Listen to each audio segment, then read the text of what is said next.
নমস্কাৰ বন্ধুসকল, আপোনালোকক সকলোকে স্বাগতম জনাইছোঁ আমাৰ ইউটিউব চেনেল অসমীয়া গিৰিলৈ। আজি আমি এনেকুৱা এটা বিষয় আপোনালোকৰ আগত উপস্থাপন কৰিব বিচাৰিছোঁ, যিটো বিষয় আপোনালোকক কিছু পৰিমাণ হ'লেও সহায় কৰিব বুলি আমি আশা কৰিছোঁ। আপোনালোকে যদি আমাৰ চেনেলটো ছাবস্ক্ৰাইব কৰা নাই, তেনেহ'লে আপোনালোকে ছাবস্ক্ৰাইব কৰিব বুলি আমি আশা কৰিছোঁ। আৰু এনেকুৱা ধৰণৰ ভিডিঅ'ই কাৰোবাক যদি সহায় কৰিব বুলি ভাবিছে, তেনেহ'লে আপোনালোকে শ্বেয়াৰ কৰিব।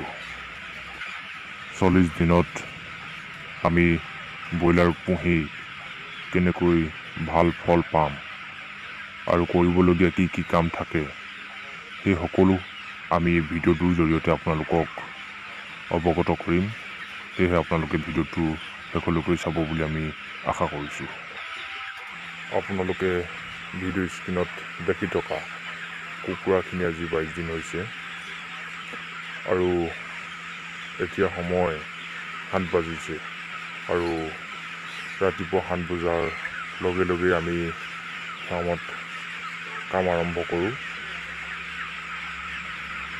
পোনপ্ৰথমে আমি এনেকৈ স্প্ৰে মাৰোঁ। এই স্প্ৰেয়াৰ মৰা কাৰণ হ'ল বিভিন্ন ধৰণৰ বেমাৰ আজাৰৰ পৰা পৰিত্ৰাণ পাবৰ বাবে আমি এনেকৈ স্প্ৰে কৰোঁ।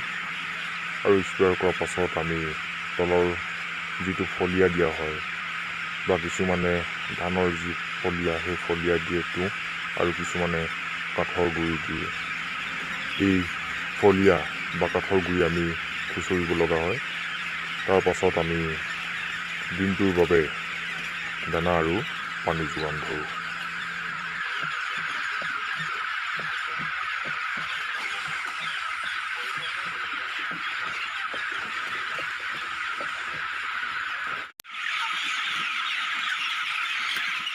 আপোনালোকে যদি ভাবিছে 40 দিনত 40,000 টকা উপাৰ্জন কৰিম বুলি, তেনেহ'লে আপোনালোকে এনেকুৱা 2000 কেপাচিটিৰ এখন ফাৰ্ম প্ৰস্তুত কৰিব লাগিব। আৰু কিমান খৰচ হয় মই পাছৰ ভিডিঅ'ত আপোনালোকক অৱগত কৰিম।